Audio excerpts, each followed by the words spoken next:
Hi, very warm welcome. It's Gene from Avstar.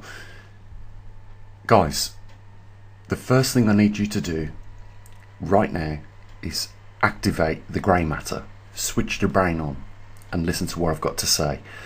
If what I've got to say doesn't make any sense, then there's no need to act upon any of the information I'm about to provide. If, on the other hand, what I say makes a lot of sense, then you need to act. We are in very rare times at the moment. Our Earth, on the scales of excursions at least, is going through a magnetic reversal. It could be an excursion. We're not going to know until, more time goes by. But if, on the other hand, it is a completed reversal, then we're talking events not on 12,000 year scale, but events on 780,000 year scale. Now, this alone has a significant impact on our well-being and our normal daily lives. It affects the climate, it affects our health, and it affects the way which we go around doing our business globally. It affects everything. And that is one thing that is taking place right now. There's another thing. And this is going to come to a shock, but it shouldn't do really, because it's common sense. What I'm about to say in the next few seconds is absolute common sense. Right now, NATO is at war with Russia. And if you think I'm not on the same wavelength as a sane person, then just think about this. We have given Ukraine billions of pounds in funding to fight the war with Russia.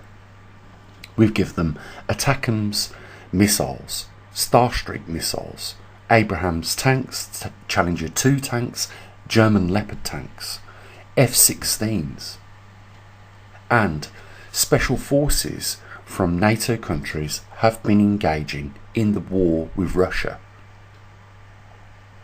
Russia hold one of the largest arsenals of nuclear missiles. And those missiles are targeted at cities. So not just for one reason should you be getting your plans set up to leave cities for not just the magnetic pole reversal that's taking place and the climatic changes that are going to affect it at some point. We've got a threat of grid down as well, linked to, solar flares, inbound on a weakened magnetosphere, shutting down cities, destroying the electrical grid, and then in turn, within 2 weeks, it will shut down the cities. The logistics that supply cities, because cities are not self-sustainable. Most people let's use New York as an example.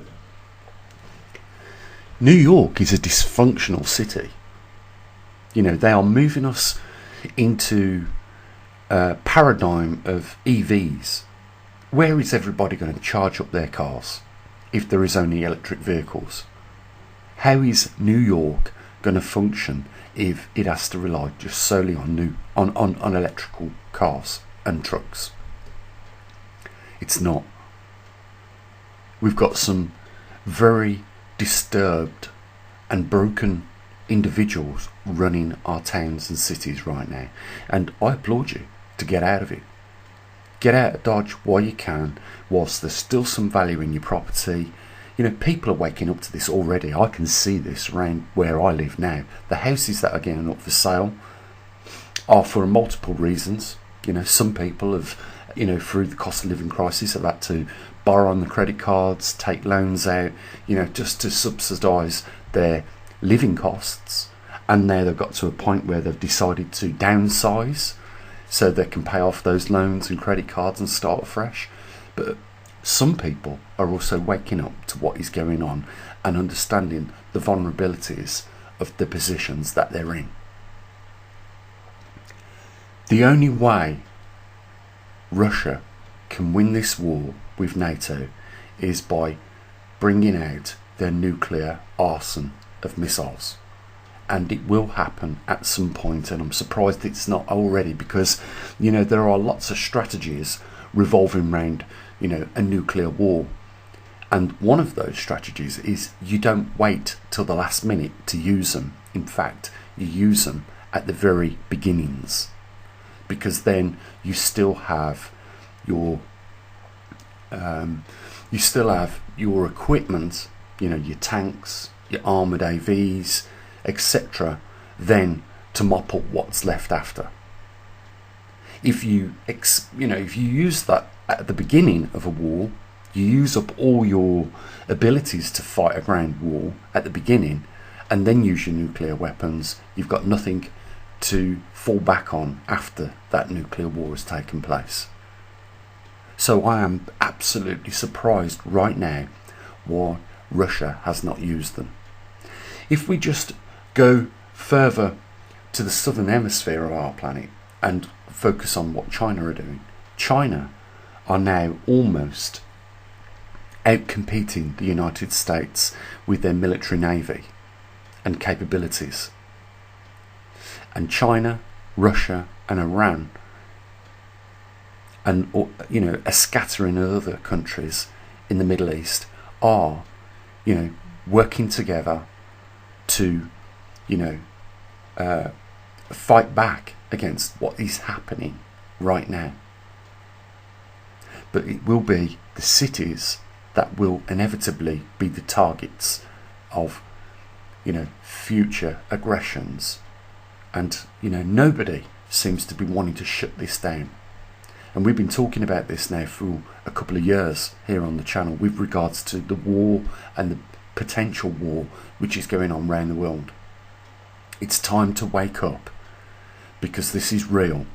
If you don't think NATO is at war with Russia right now, then you're delusional, because we are, and Russia know it, and Russia have been saying it for a long time. And even I, at the beginning of this conflict with Ukraine and Russia, didn't believe that NATO was in this war, but they completely are. If they are supplying all European weapons, and all NATO countries are supplying and backing up Ukraine with weapons, the ability to fight Russia, and funding, then what sounds like a duck, what looks like a duck, surely, inevitably, must be a duck. This is a war that is taking place right now with NATO, and there is only one further place this can go. You don't need me to say it, but I will. It will lead to a nuclear war, which will draw in China, Iran and Russia. And trust me, between those countries there is enough nuclear weapons to wipe out every major city in Europe, in the United States, Canada, you name it. Here, even in the UK. It's taking place right now, and what I need you to do is think about it, and then think about, this is a situation which is inevitably going to arrive. They're not going to shut this down. This is escalating. If they pull out now, they've just wasted, thousands and thousands of people's lives, millions and, trillions of dollars in funding and equipment. They're not going to do it. Not one of these sides are backing down. Russia's not backing down. NATO's not backing down. China are getting ready. And here's the thing. China haven't used one single missile in this conflict yet. You've got NATO countries rubbing up the wrong way China with supporting Taiwan Island, saying that we will protect them at whatever means necessary. We've got NATO countries that are doing that right now for Ukraine, and we also are just turning our blind eye to Israel committing, atrocities and war crimes in Gaza. It is genocide, clearly, And anyone with a bit of grey matter can clearly see this happening. You know, now, if you're not prepared in any sense right now, you need to swill your face in some freezing cold water and wake up to what is going on. You need to act, and you need to act right now. I'm giving you, you know, some information here which you would only ordinarily get from a crystal ball. But what I'm saying is, guys, take a look around right now. Is this the sort of climate where you want to be living in a city, in a major built-up area? They no longer serve the purpose they was meant to. When we started building cities, it was convenience that brought people from the rural areas into the cities to live. It's no longer convenient. You know, you can get gas and electric in the rural areas. You also get a lot safer environment in the rural areas. You get better conditions with less pollution in rural areas. Okay? There isn't the access and convenience of a local job where you can just nip in your car 10 minutes down the road and you're at work. You might have to travel a little bit longer. But at least those rural areas are not on the map for being wiped out by a nuclear strike. And just put yourself in the situation where one of these nuclear devices has been detonated in a city. What happens next? I wanted to tell you about a few years ago here in the UK, probably about 9, maybe 10 years ago here in the UK, we had a small earthquake. And what happened after that earthquake? I remember I'd got this, I was in an apartment with a concrete floor, and I got this steel coffee table. And as the earthquake happened, it was for about 3 seconds, but the vibrations and frequency of the earthquake, shock and tremor, was very rapid. So it made this coffee table buzz. And of course, within a few seconds, everybody had just walked out the house onto the street and was asking each other what had just happened, and didn't know what to do. The point of mentioning this is because that is exactly the reaction that people will have. But the next reaction, if it's a serious offence, you know, if it's a serious anomaly that's taken place, nuclear strike, or, you know, earth-changing anomaly, the next thing that will kick in straight away will not just be what has just took place. It will be, what do I need to do in order to provide for my family? Because that job might not be there tomorrow. That means your salary is gone. That means you are on your own. And trust me, with a large scale event such as a nuclear war, you will be on your own. And now we're just talking about these things, and although they haven't happened yet, they couldn't be any closer to happening and taking place. Because when I say NATO is at war with Russia right now, launching attacks on the capital of Russia, it is just a matter of time before they decide, we're not going to play this game anymore the way you want us to. If you want an all-out scale war, you're going to get one. And I will tell you this, there are top generals in Russia's armed forces that are already calling for this to take place. Just a matter of time before one of these exchanges happens. And we know it will be probably Russia that fire the first missile, but they won't be the last. And once, you know, we enter a new point in this war, it will change everything from that point on out. So I'm asking you, is it a good idea to stay in a city right now with all what's going on? Are you really doing the best for your family right now by staying in that city?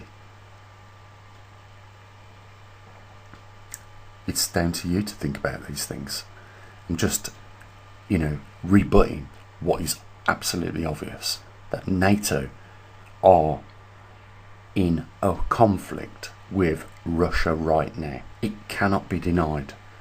When you supply weapons, missiles and funding for a country that is openly attacking a capital of another nation, you are aiding and abetting, and no better than that country that is doing this. So, I want to leave you with those thoughts. I also want to thank those people over the last few days that have been supporting our observatory here and keeping us, just about floating, to say the least. But nevertheless, I completely and totally appreciate that. And, it's nice to know a few people have got our backs here at the observatory.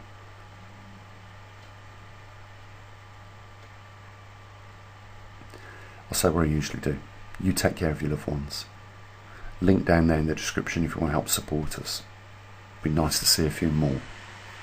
As always, bye for now.